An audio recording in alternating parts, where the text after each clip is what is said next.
San Antonio Soccer Examiner Chris Hockman here with a recap of the weekend fixtures in MLS Week 4. Let's get things started with Seattle hosting Chicago, a 2-1 win for the Sounders. And superb work on the opening goal for the Sounders. Seattle worked really well on the wings, and Brian White really ghosted in very well in a crowded box, crowded defence. He got in behind two defenders who I feel blocked the view of the keeper.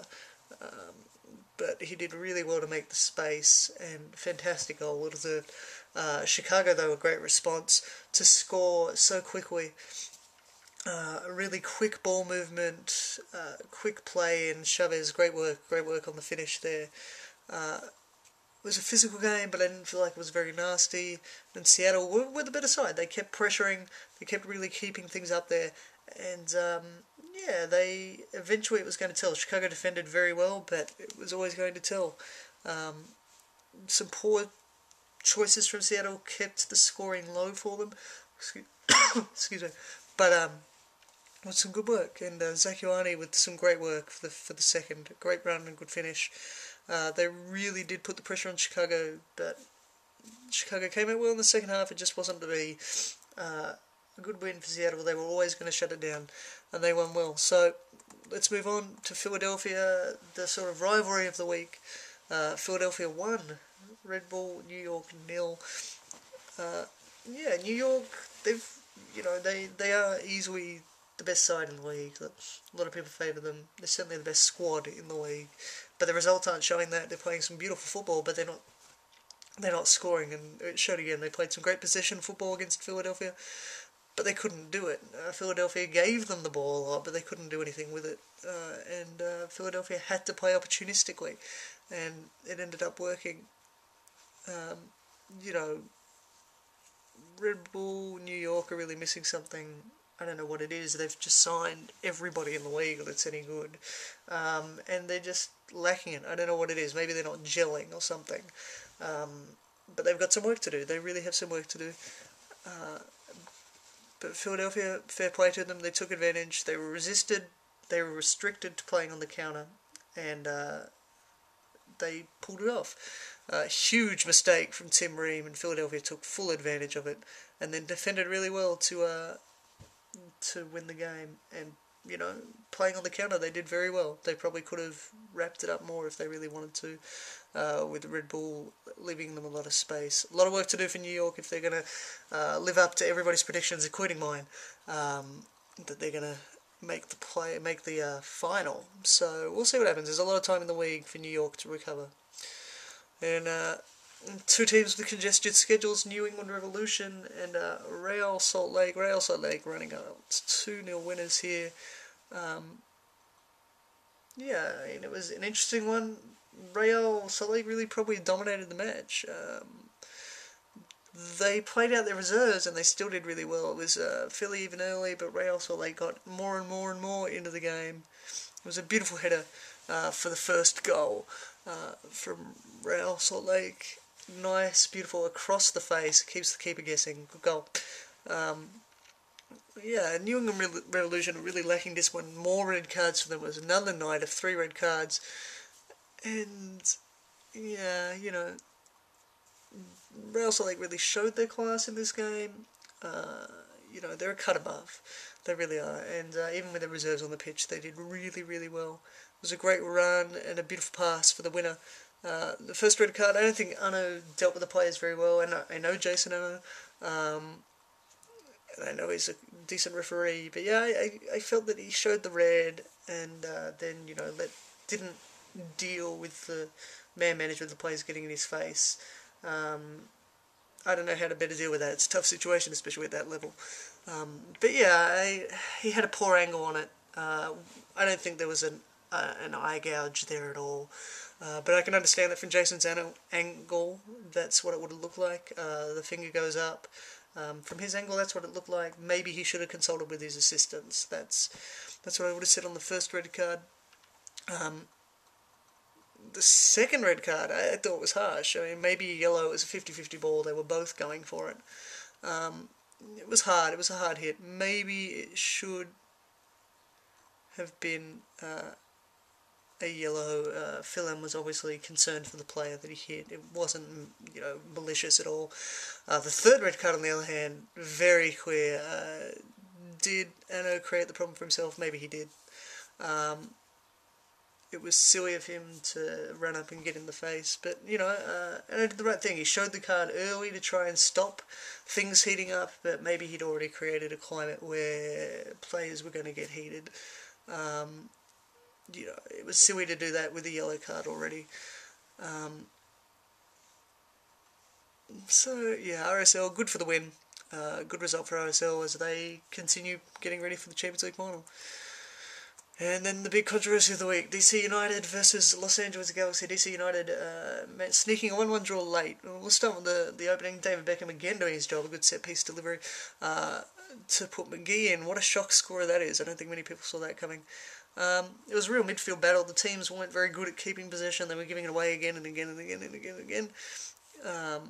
But, the teams were committed. They were going in for the balls. There were some serious collisions and things like that. It was great to see players committed. LA were really keeping the pressure on DC United, trying to find a second, defending very well. It was always going to be tough for DC United. They were always going to depend on set pieces. And then we see late on Davies. And clearly very, very, very, very soft call. Davies sold it very well, especially from the referee's angle. Again, refereeing in football is all about angles, and if you don't get the right angle, you can make the wrong call. And that's really what happened there. From the referee's angle, he probably saw that as a lot of contact. Davies sold it very well. And it highlights a problem of coming back to your home league, is that you can end up being really despised by the people who loved you when you were playing overseas and playing for the national team. Locally, this was a home game for DC, so I don't know how much of that's going to live on for Davies. But very, very clear dive from Davies. But a beautiful penalty. He's got to be credited for that. Calmness, a beautiful chip, good penalty, and who doesn't love watching Davies celebrate? And then the late red card.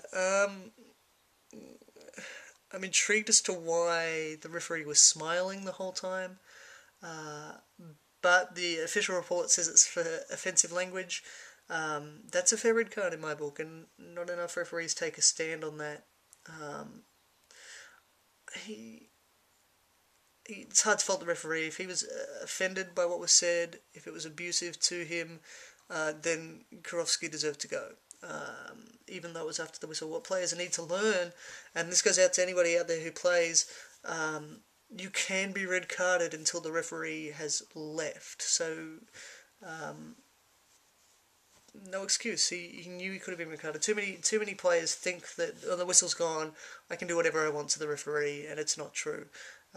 So hats off to the referee for taking a stand. Did he need to do it? Maybe, maybe not. I don't know what was said, but referee's report says abusive language. If the referee thought he was offended by what was said, then fair red card. So silly thing to do. He's going to miss a game, but that's what happens sometimes. San Jose Earthquakes, Toronto, another 1-1 draw.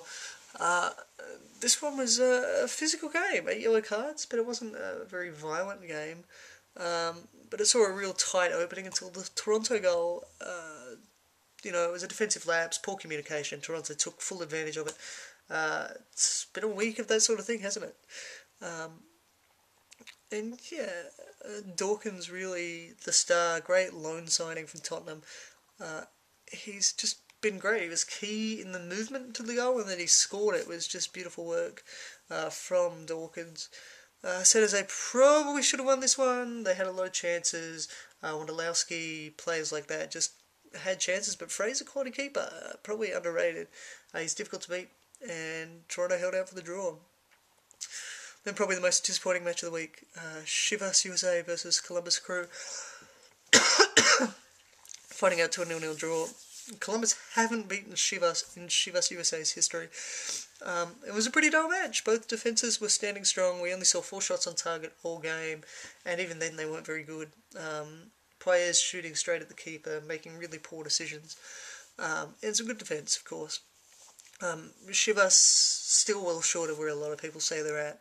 They really need to improve because the league's starting to get away from them. So we'll see. Chivas, there's a lot, like New York, a lot of time they're performing below expectations. We'll say that. And then the last game of the week, another Texas game.